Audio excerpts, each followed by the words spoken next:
But I'd say the most interesting job I ever had is I got to host a music show live on television every single day. So when I got the job, I was like, I'm gonna be the best host ever. I'm gonna look at every generation of music. I went all the way back to the 50s and studied the 50s. You know what I learned? Is that dudes in the 50s were creepy. And I'm not talking about songs like bump da bump bump bump bump da bump da bump dang dang dang. That's just brilliant songwriting. That's all that is. That is witty lyricism at its peak. I'm talking about grown men who wrote songs such as Hey Little Schoolgirl, Teen Angel, You're 16, and the creepiest uncle of them all, a song called Bobby Socks to Stockings, in which the chorus said, when she's old enough to go from Bobby Socks to stockings, she's old enough to give her heart to me.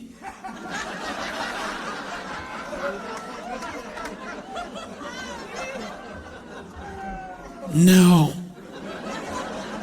No, she is not, you six-pack of Mike's Hard Lemonade, bring it to the party, son of a bitch. No, she is not. So I understand new music today, yeah, it gets a lot of criticism. It's not creative, it's not romantic, it's not appropriate. Fine, but at least the Migos aren't hanging out by a playground writing a hit statutory shimmy. That's what I'm trying to say.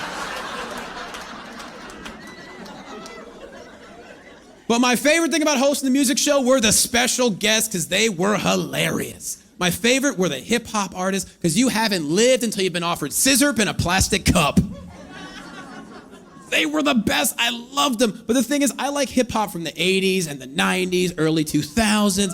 It's just hard for me to get into new hip-hop, because let's be honest, you turn on the radio, every station, even the pop music sounds like a record is just skipping over and over again.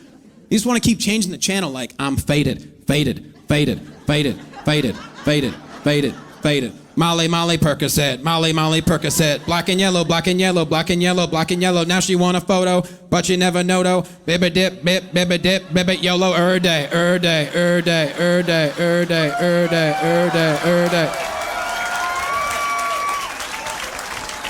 Check out that ass, ass, ass, ass, ass, ass, ass. Did your DJ pass out on the button? What just happened? And then a lot of the rap artists, all they would do is brag to me off camera, and I didn't know how to respond. This one dude was like, yeah, baby, my whole life is cars and hoes, you know what I mean? Cars and hoes. And I was like, yeah, so was the Beach Boys. They weren't dicks about it, you know? And then they would always contradict themselves. Like in the interview, they would talk about wherever they were filming, it was the most magical place on earth. Then they would rap about the same place. It became the most terrifying thing I've ever heard in my life. They would just get on the mic like, yeah, I got love for my city. I've been living for my city. Hoes, drugs, guns, and crack. One thing I know, I ain't ever going back. I got love for my city. I'm like, what the hell? You just ruined tourism for the whole city. No one's going to St. Louis now. What are you doing, man? That's why just once, I want to see a dude come on the show, didn't care about street cred, who was just so happy and proud of where he was from. Just get on the mic like, yeah, I got love for my city. I've been living for my city. Unemployment is down. Jobs everywhere. And we all got health insurance, even Medicare. Canada! I think that would have been pretty cool.